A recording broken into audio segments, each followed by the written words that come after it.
ধারাবাহিকের শুরুতে দেখা যাচ্ছে ছুটি আর অভির ঝগড়া দেখে তো রেস্টুরেন্টের সবাই দেখে হাসাহাসি শুরু করে দেয়।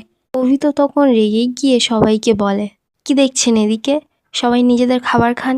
ছুটিকে তখন বলে, কি ভেবেছেন আপনি নিজেকে, সকাল থেকেই ইনসাল্ট করে যাচ্ছেন সেই পার্কিং ওয়াক থেকেই, আর এখন রেস্টুরেন্টে এসে নাকি এখনও শেষ হয়নি, এখনও শেষ থাকলে শেষ করে দিন। ছুটি তো তখন অভিকে বলে, আমি কিছু করিনি, আপনার একটু ইগো বেশি, আপনি না ইগো ছায়াতে আছেন। অভি তো তখন রেগে যায়, রেগে গিয়ে বলে, আমার ইগো না বেশি, আমার ইগো ছাড়াতেই আমি থাকবো। বেশ হয়েছে, সকালে ক্যাজুয়ালি বলেছিলাম আর এখন সিরিয়াসলি বলছি, গো টু হেল। আমি আপনার সঙ্গে ফিরবই না, চলে যান আপনি, আমি একাই ফিরবো, চলে যান আপনি বলেই তো ছুটির ওপর চিৎকার করে ওঠে। ছুটি তো তখনই ওখান থেকে চলে যায়। এদিকে দেখা যাচ্ছে ছুটি তো রাস্তায় একা একা হেঁটে যাচ্ছে, ছুটির কাছে পার্সও নেই গাড়ি করে যাবে। ছুটি তো সারাদিন না খেয়ে আছে, তার জন্য শরীরটা খুব দুর্বল করছে।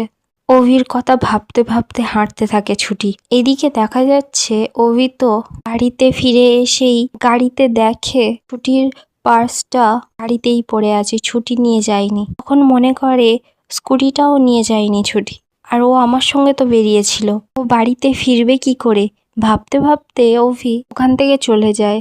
ঠিক তখনই দেখা যাচ্ছে ছুটি তো হাঁটতে হাঁটতে বাড়ি চলে এসেছে। ছুটি তো এবার মাথা ঘুরছে সারাদিন না খাওয়ার ফলে। এদিকে দেখা যাচ্ছে অভি তো বাড়ির মধ্যে ছুটি ছুটি করে ডাকতে থাকে। ঠিক তখনই সামনে শতরূপা চলে আসে আর অভিকে বলে, তুই চলে এলি, ছুটি কোথায়, ছুটি এলেই তো উপোস ভাঙবো।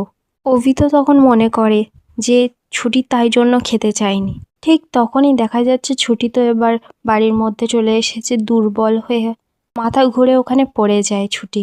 অভি তো জল নিয়ে এসে ছুটির চোখে মুখে দেয়, ছুটি তো তবুও চোখ ফোক খোলে না। ঠাম্মি তখন বলে, এই উপোসটা করতে গিয়ে মেয়েটার এই অবস্থা হয়েছে। ঈশা তো তবুও ছুটির কথা শোনাতে ছাড়ে না, আর বলে, ঠাম্মি অত দরদ দেখিও না, উপোস করতে যখন পারে না উপোস করে কেন। এদিকে তো ছুটি আস্তে আস্তে চোখ খোলে।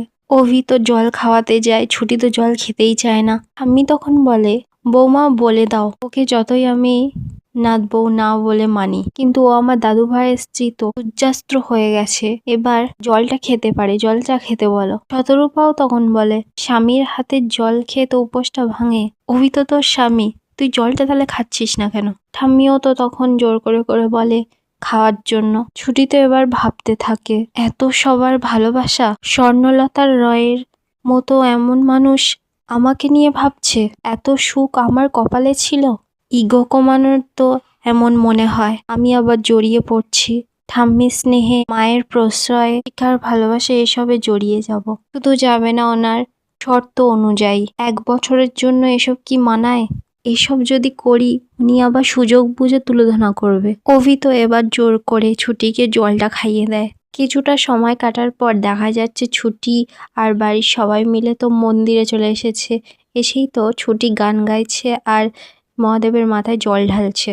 শতরূপা তো তখন ঠাম্মিকে বলে, দেখেছেন মা কি সুন্দর স্তোত্র মুখস্থ বলছে। ও বলে ও অনাথ, কিন্তু কেন জানি না আমার মনে হয় ওর মা বাবা ছিল। ও অনেক বড় পরিবারের, অনেক সম্ভ্রান্ত পরিবারের, কেন জানি না মনে হয়। ও ওর বাবা মার কাছ থেকে হারিয়ে গেছে ঠিকই, কিন্তু পারিবারিক ঐতিহ্য, শিক্ষা এই সব ওর রক্তে থেকে গেছে। তখনই ঠাম্মি তো এবার মনে মনে ভাবে, আমাদের পরিমাও তো এমন ছিল, কিন্তু কেন জানি না এখন আর তো পুজো আচ্ছা কেন করে না কে জানে।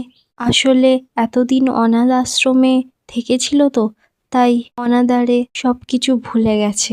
কিন্তু পরিমার বদলে এই মেয়েটার স্বভাবটা বদলাতে পারতো তো, কিন্তু পরীর স্বভাব এর ওপরেই আসতে হলো কেন কে জানে। ছুটির তো মহাদেবের মাথায় জল ঢালা শেষ হওয়ার পর ওখান থেকে চলে যায়। শতরূপাও তো তখন এসে মহাদেবের মাথায় জল ঢালে। ছুটি তো এবার মন্দির থেকে যখনই বার হয়ে আসতে যায়, অভি তো ছুটির পিছনে পিছনে আসে আর এসে ছুটিকে বলে, এই যে আপনি কি এরকম ছোটবেলা থেকেই অবাধ্য? আপনি কি আমার কোনো কথাই শুনবেন না? আমি যে এতবার করে বারণ করলাম পুজোয় ইনভলভ হবেন না, সেই হলেন। ছুটি তো তখন অভিকে জানায়, মায়ের মুখটা কোথায় যেত যদি আমি বারণ করে দিতাম, আর ঠাম্মির ইচ্ছাটাই বা কোথায় যেত। আপনি আমাকে কেটে ফেলে দিলেই না, আমি তবু এরকম করব না। 1 বছরের জন্য হলেও তো আমি এ বাড়ির বউ। আপনি ছোটবেলা থেকে পরিবার পেয়েছেন, তাই আপনি পরিবারের মর্মটা বুঝবেন না। আমি তো পাইনি, তাই আমার কষ্ট হয়। এই পরিবারের মানুষদের কষ্ট দেখলে না আমার কষ্ট হয়। আর তাছাড়া এই পরিবারের ঐতিহ্য, নীতি সেখানে ছেদ পড়ুক, সেখানে আমার মতো মেয়ে কিভাবে মেনে নেবে বলুন তো? এবার বলুন তো, 5টা ভুলের মধ্যে একটা ভুল বাদ দেবেন? দিন আমার কপালে যা আছে তাই হবে। অভি তো এবার মনে মনে ভাবতে থাকে, ছুটি যদি জানতে পারে আশ্রয় বাড়ি ভাঙতে চলেছে, ছুটি এতটা ইমোশনাল যে তাহলে যে কি হবে। ছুটি তো তখন ওখান থেকে চলে যায় আর ছুটি খোঁড়াতে যায়। অভি তো সেটা দেখে ভাবে কি হলো, ছুটির পায়ে ব্যথা নাকি? অপরদিকে দেখা যাচ্ছে ঝুমকি তো আইসক্রিম খাচ্ছে আর মজা করতে করতে ফোন করছে রোমার কাছে আর বলছে রোমাকে এত কিছু করতে গেলে তো আইনি কাগজ লাগবে, আর তাছাড়া অভি যা উকিল ছেড়ে কথা বলবে নাকি। রোমা তো তখন ঝুমকিকে জানায় আহা সবকিছু তৈরি হয়ে গেছে, আর তাছাড়া কালকেরই আশ্রয় বাড়ি ভাঙা হবে। আর যেই আশ্রয় বাড়ি নিয়ে এত কিছু, কালকের পর থেকে সেটাই আর থাকবে না। রোমা ঝুমকি তো সেটা শুনে আনন্দ করতে থাকে আর খুব মজা পায়। এদিকে তো দেখা যাচ্ছে ছুটি পায়ে ব্যথায় বিছানায় বসে বসে আউ করে চিৎকার করছে। তখনই শুনতে পায় বাথরুম থেকে জলের আওয়াজ আর বলে কি ব্যাপার, এত রাতে স্নান করছে নাকি? আবার ঠান্ডা লেগে যাবো তো এত রাতে স্নান করলে। যখনই ডাকতে যাবে তখন এবার ভাবে না না আমি ডাকবো কেন, আমি তো বাজে, আমি তো অবাধ্য, আমার কি যায় আসে, বলেই তো ছুটি শুয়ে পড়ে। ঠিক তখনই দেখা যায় অভি তো এবার একটা বালতি করে জল আনে। অভি তো গিজারে করে জল গরম করে এনে ছুটিকে দেয় আর বলে এটাতে পা ডোবান, আরাম লাগবে। ছুটি তো তখন মনে মনে ভাবে ওনার মনে আছে আমার পায়ে ব্যথা। ছুটি তো এবার সামনাসামনি রাগ দেখায় আর বলে লাগবে না আমার পা, আমি কেন ডোবাবো। অভি তখন বলে খুঁড়িয়ে হাঁটছেন তার জন্য। ছুটি তো কোনো কথাই শোনে না দেখে অভি তো এবার কাউন্ট গুনতে শোনে, বলে আমি 5 গুনবো, তার মধ্যে এর মধ্যে পা যদি না ডোবান, বলেই তো কাউন্ট গুনতে শুরু করে দেয়। ছুটি তো এবার কি করবে, আস্তে আস্তে খোঁড়াতে আসে। এসে অভি তো তখন ছুটির পায়ের ধারে বসে ছুটির পা নিয়ে গরম জলে আস্তে আস্তে ডোবাতে থাকে। ছুটি তখন বলে এটা কি করছেন বলুন তো, আমার পাপ হবে। অভি তো তখন বলে বোকা বোকা কথা একদম বলবেন না। ছুটি তখন বলে আরে এটা বোকা বোকা কথা নয়, আপনি আমার গুরুজন। অভি তো তখন ছুটিকে জানায় সেটা রাগ দেখানোর আগেই মনে রাখা উচিত ছিল, আর এই ডিলেই আমরা দুজনের সমান। ছুটি তো তখন এবার অভিকে শোনাতে থাকে বললেই হলো আপনি সারাক্ষণ কেমন আমার চোখের সামনে 5টা আঙুল দেখিয়ে যাচ্ছেন গিলি করে, তখন আপনার চুক্তির কথা মনে পড়ে না তাই না? অভি তো এবার ছুটিকে বলে এবার আরাম লাগছে একটু। ছুটি তখন এবার বলে হ্যাঁ একটু। তখন ছুটি অভিকে বলতে থাকে পায়ের এদিকে ডান দিকে বাম দিকে এরকম করতে থাকে, হ্যাঁ এবার আরাম লাগছে। অভি তো এবার ছুটিকে বলে ছুটি আমি সত্যি বুঝতে পারিনি আপনি পাঁচটা গাড়িতে রেখে গেছিলেন, আপনি সত্যি এতটা রাস্তা হেঁটে এলেন? ছুটি তো তখন অভিকে জানায় আমার হাঁটার অভ্যেস আছে। অভি তো তখন বলে দেখতে তো পাচ্ছি কত অভ্যেস আছে, একটা কাজ করুন কালকে অফিসে যেতে হবে না। অভি তো এবার যত্ন করে ছুটির পাটা আস্তে আস্তে করে ধুয়ে দিয়ে বিছানার ওপর বালিশের ওপর রাখে আর বলে একদম নড়াচড়া করবেন না।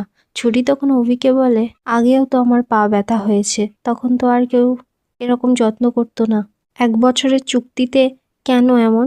অভি তো তখন ছুটিকে বলে 1 বছর চুক্তি কোথাও লেখা আছে খারাপ সময় পাশে থাকবো। অভি তো এবার ওখান থেকে যখনই চলে যেতে যায় ছুটি তো আবারও অভির জামাটা ধরে। অভি তো তখন বলে আবার, ছুটি তখন বলে সরি বলেই তো আশ্রয় বাড়ির যাওয়ার কথা বলে, ওখানে বাচ্চাদের জন্য চাল ডাল নিয়ে যাওয়ার কথা বলে।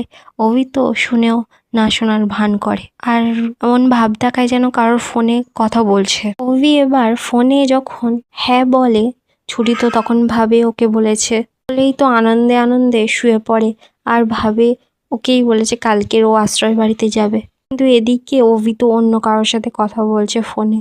এদিকে ছুটি ভাবতে ভাবতে ঘুমিয়ে পড়ে যে কালকে আশ্রয় বাড়িতে যাবে। আর এখানেই আজকের এপিসোডটা শেষ হয়ে যায়। ভিডিওটা কেমন লাগলো কমেন্টে জানাতে ভুলবেন না।